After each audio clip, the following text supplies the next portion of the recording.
চলে। তো তারপরে আপনি জাদুটোনাকে করান, জাদুটোনা করিয়েও কোনো ফল হয় না, কিচ্ছু হয় না। আমার মনে বিরক্ত হয়ে গেল যে আমি আর কোথায় কিচ্ছু করবো না, আমি কিচ্ছু করবো না, ওষুধও খাবো না, আমার যা কপালে যা আছে তাই হবে। আমি ওই নিয়েই মাঠে কাজে যেতাম। ছায়া মালিক, আপনি রঙ্গিনী মৌল থেকে আসছেন। এখানে লেখা আছে যে 26 বছর ধরে আপনার গ্যাস অম্বলের সমস্যা হতো। হ্যাঁ, এর জন্য আপনার কি কি সেই সময়গুলো কষ্ট আপনার হতো সব কিছু আপনি খুলে বলুন। আমি মাঠে কাজ করতে যেতাম, কাজ করতে পারতাম না, খুব অম্বল করতো, গ্যাস হতো, মাথা হ্যাট করে কাজ করতে পারতাম না, বমি করতাম, এত যে বমি করতাম মাঠ থেকে উঠে আসতে পারতাম না। মাঠ থেকে উঠে এসে বমি করে গলায় আঙুল দিয়ে বমি করতে করতে আসতাম, এত আমার শরীরে প্রবলেম হতো। গলায় আঙুল দিয়ে না বমি করলে আমি সুস্থ হতাম না। আর কি কি হতো বলুন। মুখ জ্বালা করতো, গা পাক দিত, বমি করতাম, তারপরে গা হাত থরথর করে কাঁপতো, আমার বুক ধর করে মনে হয় না এক্ষুনি আমি যা হোক কিছু হয়ে যাও, হাটপেল করে ফেলবো মাঠেতেই।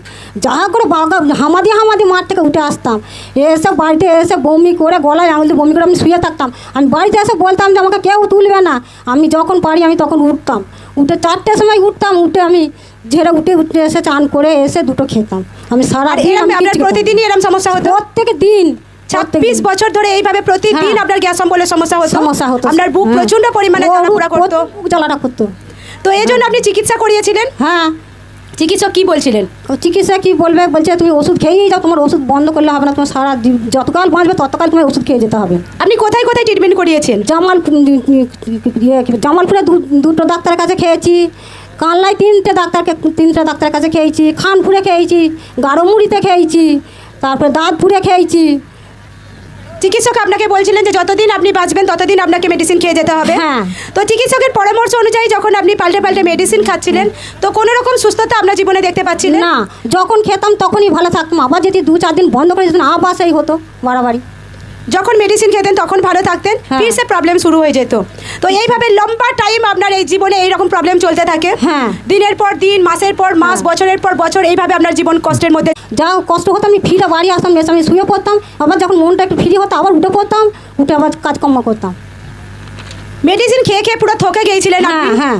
আর এইভাবে যখন চলতে থাকে একটা টাইমে আপনি প্রার্থনার কথা জানতে পারেন। প্রার্থনায় আসতে থাকেন, ঈশ্বরের বাক্যকে শুনতে থাকেন, সাক্ষ্যকে দেখতে থাকেন। যখন আপনি দুসরা জনের সাক্ষ্যকে শুনতেন তখন আপনার কি মনে হতো?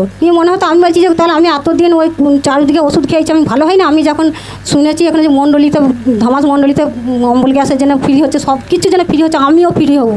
সাক্ষ্য দেখে আপনার বিশ্বাস বাড়ে, আপনিও বিশ্বাস করতে থাকেন যে জীবিত ঈশ্বর আমাকেও সুস্থ করবে, ফ্রি করবে। তো আপনি বিশ্বাসের সহিত লাগাতার প্রার্থনায় আসতে থাকেন। ঈশ্বরের দাস হামেশা ঘোষণা করতেন যে যদি আমি বিশ্বাস করছি যে প্রভুই জীবিত ঈশ্বর আছে তো প্রভুকে নিজের জীবনে স্বীকার করা দরকার আছে, উদ্ধারকর্তা হিসাবে গ্রহণ করা দরকার আছে। তো আপনি প্রভুকে বাপ্তিস্ম নেন এবং বাপ্তিস্ম নেওয়ার পর আপনি ধীরে ধীরে ফ্রি হতে থাকেন। তো এইভাবে যখন আপনি প্রার্থনায় আসতে থাকেন 9/2/2025 যখন আপনি প্রার্থনাতে এসেছিলেন আর সেই দিন ঈশ্বরের দাসী রোগের জন্য ফায়ার প্রার্থনাকে করছিলেন। আসুন আমরা সেই দিনের ফায়ার প্রার্থনাকে দেখি। আমার পেটে থেকে সমস্ত রকম রোগের দুষ্ট আত্মা, লিভারের রোগ, থাইরয়েড রোগ, কিডনির রোগ, লিভার রোগ, আমার শরীর থেকে, আমার লিভার থেকে আউট হয়ে যাক, আউট হয়ে যাক, আউট হয়ে যাক, আউট হয়ে যাক, আউট হয়ে যাক। Holy ghost, holy ghost, holy ghost, holy ghost, holy ghost. শরীরকে প্রভু যীশু খ্রিস্টের নামে ফিরিয়ে আর আজাদ ঘোষিত করি। আমার শরীরকে প্রভু যীশু খ্রিস্টের নামে ফিরিয়ে আর আজাদ ঘোষিত করি। আমার জীবনকে প্রভু যীশু খ্রিস্টের নামে ফিরিয়ে আর আজাদ ঘোষিত করি। সেই ফায়ার প্রার্থনাকে আপনি রিসিভ করেন, তারপরে কি হয় বলুন? রিসিভ করার পর আমার শরীরটা মনে হচ্ছে না হালকা হলো, আমার মনে হচ্ছে যেন বুক জ্বালা করছিল, বুক জ্বালাটা থেকে কমে গেল, খুব সুস্থ করা লাগলো বুক জ্বালা থেকে। তারপরে থেকে এখন সম্পূর্ণ ফ্রি আছেন? সম্পূর্ণ ফ্রি।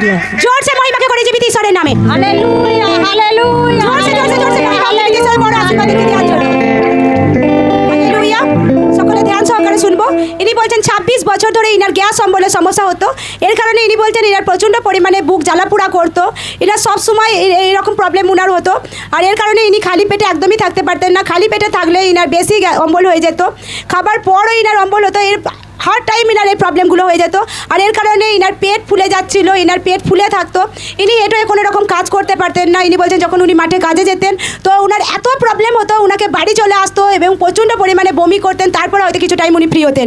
তো এইভাবে যখন চলতে থাকে উনি অনেক জায়গাতে ট্রিটমেন্ট করিয়েছেন, কালনা, জামালপুর, দাঁতপুর, গাডলমুড়ি, খানপুর, পাল্টে চিকিৎসককে দেখিয়েছেন, মেডিসিন খেয়েছেন, কিন্তু কোনো রকম উনি বলছেন যখন মেডিসিন খেতেন তখনই উনি ভালো থাকতেন, ফিরসে ওনার প্রবলেম শুরু হয়ে যেত। তো এইভাবে লম্বা টাইম ওনার জীবনে প্রবলেম চলতেই থাকে। তারপরে উনি জাদুটোনা করেন, জাদুটোনা করিয়েও কোনো ফল হয় না। তো এইভাবে যখন চলতে থাকে পুরো নিরাশার মধ্যে চিন্তার মধ্যে উনি লাইফে কাটাচ্ছিলেন। একটা টাইমে উনি যখন প্রার্থনার কথা জানতে পারেন, উনি প্রার্থনায় আসতে থাকেন, ঈশ্বরের বাক্যকে শুনতে থাকেন, সাক্ষ্যকে দেখতে থাকেন, আর জীবিত ঈশ্বরের প্রতি বিশ্বাসে ভরসায় বাড়তে থাকেন। লাগাতার বিশ্বাসের সহিত প্রার্থনায় আসতে থাকেন এবং প্রভুকে নিজের জীবনে উদ্ধারকর্তা রূপে গ্রহণও করেন। তারপরে উনি ধীরে ধীরে সুস্থ হতে থাকেন। এইভাবে যখন উনি আসতে থাকেন 9/2/2025 যখন উনি প্রার্থনাতে আসেন, আর সেই দিন আমাদের আত্মিক মাতা স্পেশাল রোগের জন্য ফায়ার প্রার্থনাকে করছিলেন। সেই ফায়ার প্রার্থনাকে পুরো বিশ্বাসের সহিত যখন উনি নিজের জীবনে গ্রহণ করেন, ঈশ্বরের সামর্থ্য ওনার বডিকে স্পর্শ করে। উনি বলছেন শরীর পুরো হালকা লাগে। তারপর থেকে উনি এখন সম্পূর্ণ ফ্রি আছেন, সম্পূর্ণ সুস্থ আছেন। জোরসে মহিমাকে করে জীবিত ঈশ্বরের নামে। Hallelujah hallelujah hallelujah hallelujah hallelujah.